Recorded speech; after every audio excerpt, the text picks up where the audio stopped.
My Utmost for His Highest by Oswald Chambers, 1935. This adaptation, 1993. We'll continue with January 12th and 13th. January 12th. Have you ever been alone with God?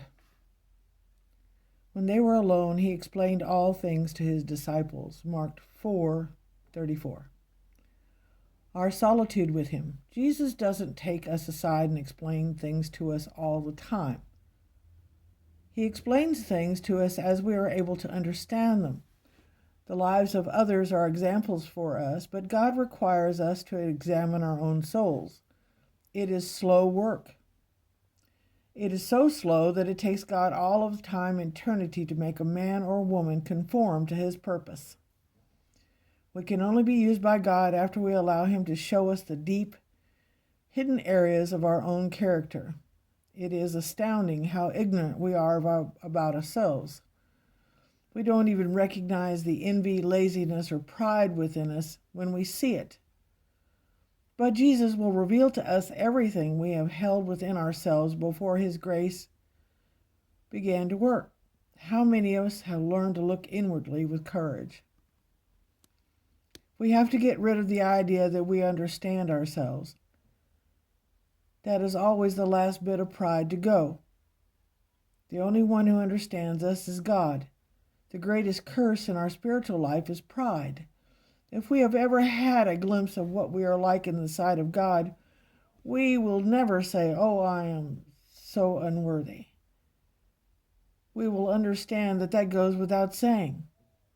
But as long as there is any doubt that we are unworthy, God will continue to close us in until He gets us alone. Whenever there is any element of pride or conceit remaining, Jesus can't teach us anything. He will allow us to experience heartbreak or the disappointment we feel when our intellectual pride is wounded. He will reveal numerous misplaced affections or desires, things over which we never thought.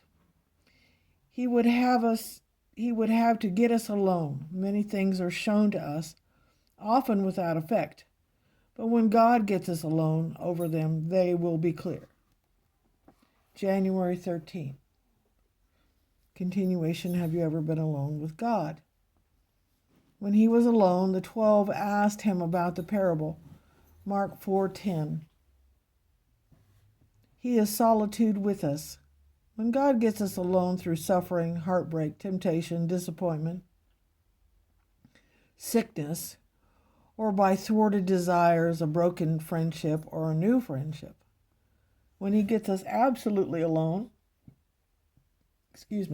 we are totally speechless, unable to ask even one question.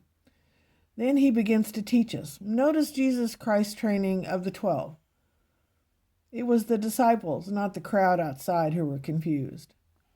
His disciples constantly asked Him questions, and He constantly explained things to them, but they didn't understand until after they received the Holy Spirit. See John 14:26. As you journey with God, the only thing He intends to be clear is that the way He deals with your soul.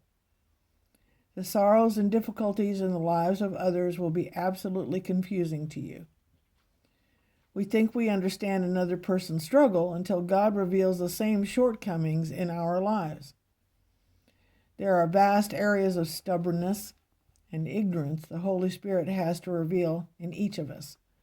But it can only be done when Jesus gets us alone. Are we alone with Him now? Or are we more concerned with our own ideas, friendships, and cares of our bodies? Jesus cannot teach us anything until we quiet all our intellectual questions and get alone with Him.